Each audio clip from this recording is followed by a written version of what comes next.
잉글랜드 축구 역대 베스트 11.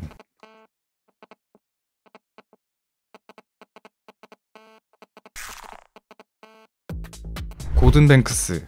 1960년대 중후반과 70년대 초중반 전세계 골키퍼들의 상징과도 같았던 영국 축구의 전설적인 수문장. 그는 당대 최고의 판단력과 위치 선정 능력, 우수한 조율력과 킥 능력을 가지고 이름값 그대로 은행과 같이 골문을 안정적으로 잘 지켜냈던 이였습니다. 뱅크스는 레스터와 스토크시티라는 비교적 약팀에서 고군분투해 0점대의 실점률, 두 차례 FA컵 준우승과 리그컵 우승을 만드는 활약으로 FWA 올해의 선수상까지 수상받았습니다.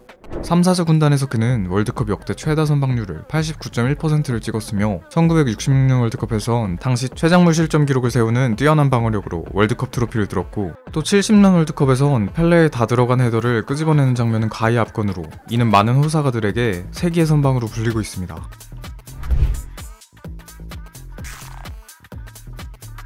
지미 안필드. 영연방 역사상 가장 위대한 측면 수비라고 해도 손색 없는 인물. 당대 최고의 라이트백 중 하나로 불리는 그는 섬세한 태클, 촘촘한 대인 수비를 보유했으면서도 공격 지역까지 올라가 크로스를 올리고 지원하는 오버래핑까지 겸비했던 안필드였습니다. 그는 17년간 블랙풀 FC에서만 뛰며 스탠리 매튜스와 우측에서 날카로운 공격 조합을 구성해 1955-56 시즌에는 클럽 최고 순위인 리그 2위를 달성했습니다. 우승 기록은 없지만 팀 역대 최다 출장자이자 구장에 동상도 있는 리그 최고의 수비였던 그는 당연히 대표팀에서도 주전이자 주장도 맡았던 인물이지만 아쉽게도 1966년 월드컵 대회 직전 당한 부상으로 본선에는 한 경기도 출장하지 못해 트로피 대관식을 벤치에서만 지켜봐야 했습니다. 빌리 라이트. 국제축구 역사상 최초로 센츄리 클럽에 가입한 1940년대, 50년대 영국을 넘은 당대 수비의 아이콘. 작은 키에도 지능적인 커팅과 맹렬한 투지, 용맹한 리더십 등으로 수비를 책임졌던 그는 커리어 중반부터는 수비형 미드필더로 더 뛰어난 모습을 소화했습니다.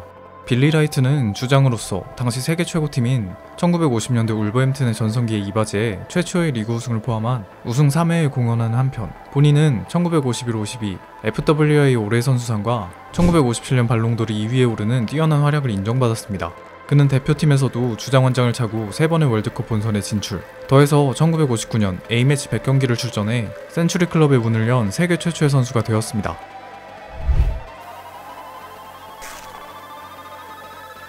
바비 무어. 역사상 최고의 수비 중 한 명이자 영국 축구를 대표하는 전설.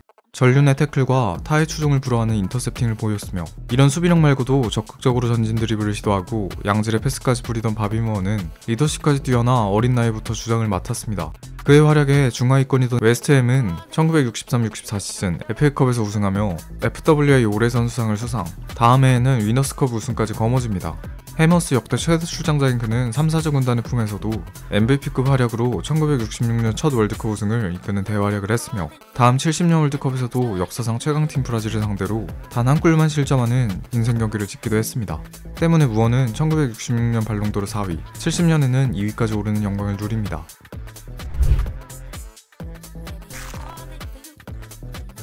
애슐리 콜. 첼시 FC와 PL, 그리고 잉글랜드 역대 최고 수준의 레프트백. 빠른 발을 바탕으로 예측 불허의 측면 돌파, 크로스도 훌륭했으며 데인마크와 슬라이딩 태클 또한 역대급으로 평가받았습니다.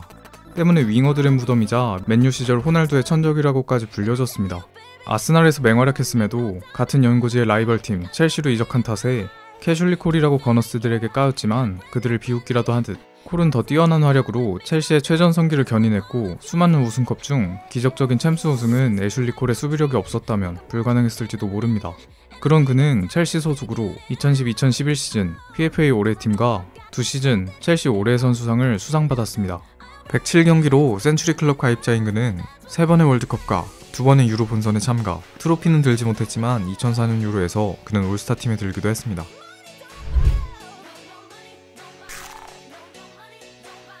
스티븐 제라드. 콥들이 가장 사랑했던 상징성 짙은 리버풀 FC의 심장. 패스, 수비력, 스태미너, 중거리 슛, 피지컬, 헤딩, 볼 컨트롤 능력까지 뭐 하나 빠짐없이 완벽하게 갖추고 있던 스티비 제라드는 중앙 미드필더 외에도 한창 때는 세컨텀 위치에서 말년에는 노련함을 살려 딥라인 플레이메이커로 또 뛴 육각형 미드필더의 결정체였습니다. 뛰어난 리더십에 23살의 주장직을 이어받아 훌륭한 카리스마로 2004-2005 시즌 이스탄불의 기적으로 유명한 리버풀의 첫 챔스 우승을 이끄는 등 제라드는 17년간 안필드에 몸담으며 12번의 트로피를 들었습니다. 더해서 PFA 올해의 선수상 1회, FWA 올해 선수상 1회씩, 2005년 발롱도르 3위와 PFA 올해의 팀 9회 선정 등 오래오래 월클의 기량을 펼친 제라드였습니다.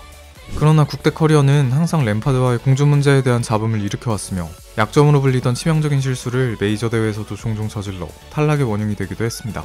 그래도 그는 2012 유로에서는 도우망 대회 베스트 11에 들기도 했습니다.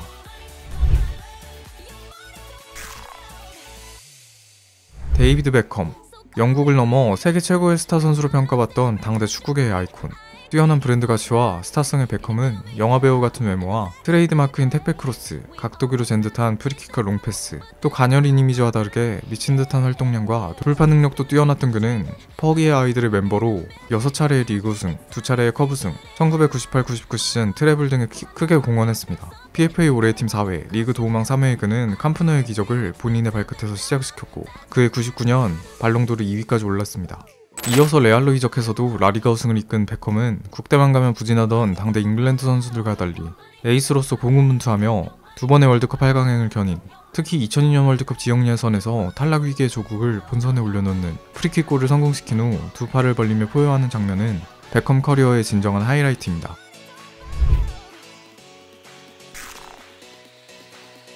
바비 찰튼, 영국 축구의 위상을 한 단계 드높인 축구 종가를 대표하는 위인.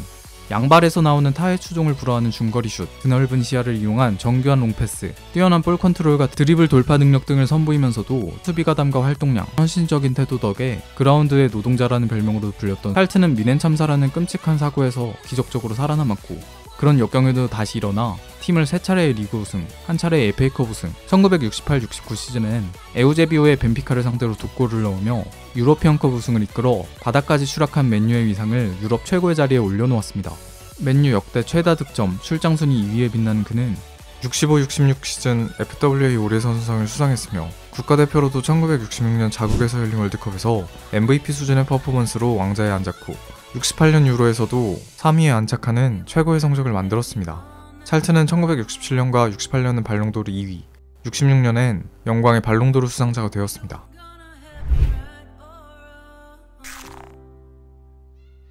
스탠리 매튜스, 초대 발롱도르 수상에 빛나는 역대 최고의 윙어이자 영국 축구 역사상 최고의 인물 중 하나.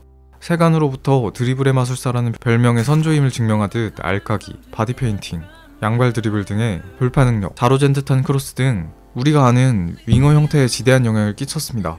모범적인 프로 정신, 훌륭한 자기관리로 50살의 나이까지 선수로 활약하기도 했던 매튜스는 스토크시티와 블랙풀이라는 중위권 팀의 공격을 홀로 이끌며 각각 구단의 리그 최고 성적인 4위, 2위에 등극했고 후자 소속으로는 1952-53 시즌 FA컵 우승을 이끄는 미친 활약을 남겼습니다.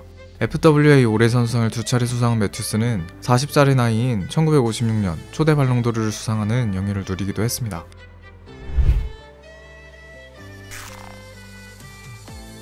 케빈 키건, 1970년대 잉글랜드 축구를 상징하는 당대 최고의 선수 중 하나. 화려한 드리블, 유능한 기회 창출, 매서운 슛 기술 등에 능했으며 작은 고추가 맵다는 말처럼 조그만 키에도 뛰어난 헤더와 발리슛 등 포스트 플레이에도 일가견이 있었습니다. 본래 우측 미드필더였던 마이티 마우스 키건은 빌 샹클리의 눈에 띄어 포워드로 포지션 변경 후에 기량을 꽃피웠고 리버풀의 품에서 그는 3차례의 1부 리그 우승, 2차례의 UEFA컵 결승에서 모두 골을 기록하며 우승의 수훈갑이 됩니다. 2번의 PFA 올해의 팀, 1번의 FWA 올해의 선수상에 빛나는 키건은 1976-77 시즌 구단의 첫 유러피언컵 우승을 이끌며 발롱도르 2위에도 이름을 올렸습니다. 이어서 독일행 비행기를 탄 뒤 함부르크의 시대를 개척하기도 한 그는 각 한 차례의 분데스 우승과 유러피언컵 준우승을 견인했습니다. 함부르크 SV에서의 4년간 키커 선정 4회의 월드클래스, 3시즌의 올해의 팀, 1978년과 79년은 잉글랜드 유일의 발롱도르 2회 수상이라는 역대급 활약을 써내렸습니다.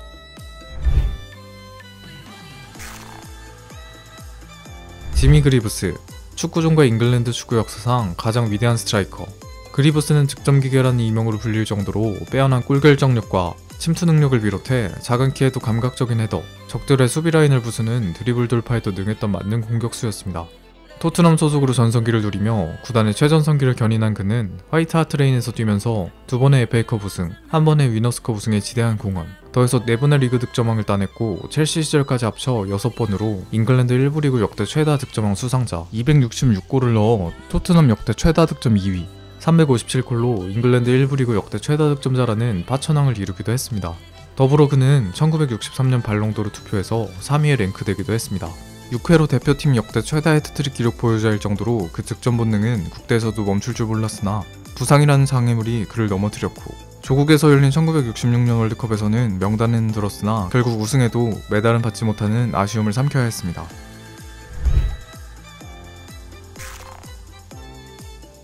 알프 램지, 두말하면 잔소리인 잉글랜드 축구 국가대표팀 역사상 최고의 감독. 온전히 윙어에게만 공격 전개를 의존하던 당시 영국 축구의 암덩어리를 과감하게 잘라내며 윙어가 없는 포메이션인 4-1-3-2 포메이션을 창안, 날개 없는 경이라고도 불린 이 시스템을 사용한 램지의 윕스위치 타운은 3부 리그에서 1부 리그 우승까지 오르기도 했습니다. 결국 대표팀의 부름을 받은 그는 바비 머, 바비 찰튼, 고든 뱅크스 등의 멤버들과 함께 뛰어난 경기력으로 1966년 월드컵 우승과 1968년 유로 3위 등의 아직까지도 이어지는 월드컵 최고 성적으로 당시 바닥까지 추락해 있던 축구 종가의 자존심을 하늘 높이 들어올렸습니다. 2군 베스트 11.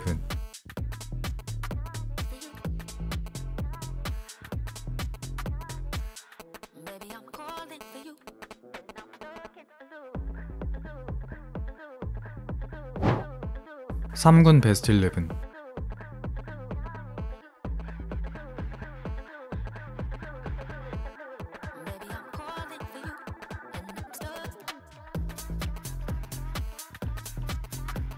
선의 7인.